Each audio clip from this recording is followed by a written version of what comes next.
Collonges-la-Rouge, à 19 km de Brive-la-Gaillarde, un village que vous avez classé en 9e position. Surnommée la cité aux 25 tours, cette perle du Limousin est unique par sa couleur flamboyante. Il y a une quinzaine d'années, Éric Perronneau a posé ses valises au milieu des ruelles médiévales rougies de Collonges-la-Rouge. Collonges-la-Rouge doit son nom à la pierre de tous ces bâtiments. Nous sommes sur une faille géologique de grès qui est baignée dans l'oxyde de fer, ce qui donne cette couleur rouge à tout le village. Les pierres rouges, c'est ce que viennent chercher les visiteurs. Ils goûtent aussi le plaisir de déambuler dans des rues fermées à la circulation, avec des petites boutiques artisanales, et il n'y a pas qu'eux qui apprécient. C'est un village qui est habité en permanence ou c'est que des boutiques Non, c'est un village qui est habité en permanence. Il y a 400 habitants environ. Et l'hiver, vous venez, il y a moins de touristes, mais il y a des gens très sympathiques. Les Collongeois sont très chaleureux. Nous reviendrons. Eh bien, ce sera avec plaisir. Éric est coutelier à Collonges-la-Rouge. Alors, affûté? Bien entendu. Je travaille. Avec sa femme, il fabrique et vend une spécialité de la région, le couteau de Corrèze. Il est trapu, costaud, comme les gens du terroir. Et puis, il y a la feuille de châtaignier sur le ressort, qui est vraiment le symbole de la Corrèze, en fait. Dans nos campagnes, quand on sort de l'enfance, moi, mon grand-père m'avait donné un couteau. Et ce couteau, c'était une fierté. T'étais devenu un homme quand t'avais ton couteau. J'étais devenu un homme. Les couteaux d'Éric ont aussi fait le bonheur des femmes. L'une d'entre elles a rapporté ce petit morceau de Corrèze à l'autre bout du monde. C'est une lettre de remerciement d'Hillary Clinton, que lors d'une venue en Corrèze, on lui avait fabriqué un couteau en marqueterie, d'un côté le drapeau américain, de l'autre côté le drapeau français. Des couteaux uniques que vous pourrez personnaliser et garder sur vous en permanence, comme Éric qui s'apprête à déguster un repas corrézien sur la place du village. Un bon couteau, un bon repas. Bonjour. Bonjour.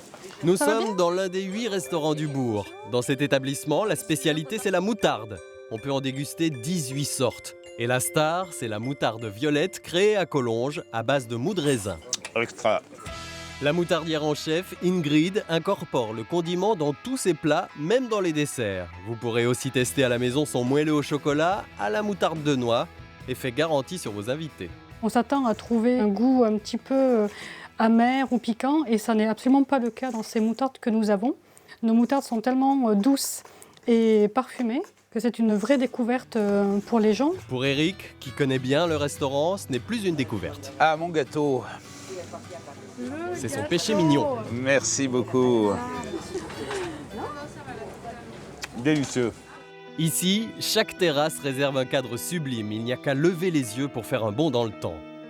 À partir de 844, le village a fait partie de la vicomté de Turenne, indépendante de la couronne de France, et a commencé à se parer de ses superbes bâtisses. Il n'y a que des belles demeures, des hôtels particuliers, des châteaux, des manoirs. C'était un lieu de villégiature, c'était un peu le Saint-Tropez de l'époque, si vous voulez. Un endroit unique qui a su séduire le cinéma.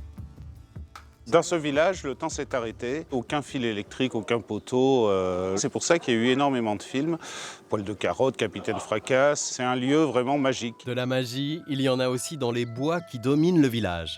En vous promenant sur les sentiers de terre rouge, vous découvrirez la chaise du diable, un rocher qui a fait frissonner des générations de Collongeois. La légende dit que les sorcières venaient les soirs de pleine lune danser autour, en présence du roi des enfers. Maintenant, quand on s'assoit sur cette fameuse chaise du diable, on gagne 50 ans d'espérance de vie.